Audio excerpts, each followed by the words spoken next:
I grew up surrounded by artists and travelers, my dad in the Air Force and my mom an art teacher. We went on countless road trips all up and down the East Coast. We never went on fancy trips to resorts. We went on what my brothers and I would call boring educational trips. It's funny, my dad flew in planes all the time in the Air Force, but my first time on a plane was when I was 18 years old.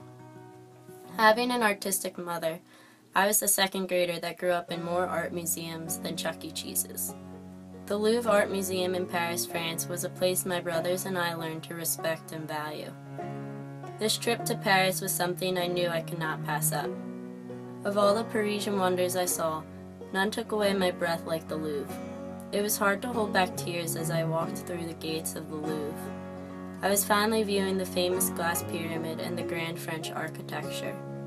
I wished my mom was there to share that new experience with me. I was the first of my family to visit the place that we all grew up admiring only through books. I thought I had seen it all until I stumbled upon the Madeleine, a grand old cathedral. I could not help but look around at all the old Roman architecture. As I walked up the center of the church towards the altar, I was overwhelmed with emotion.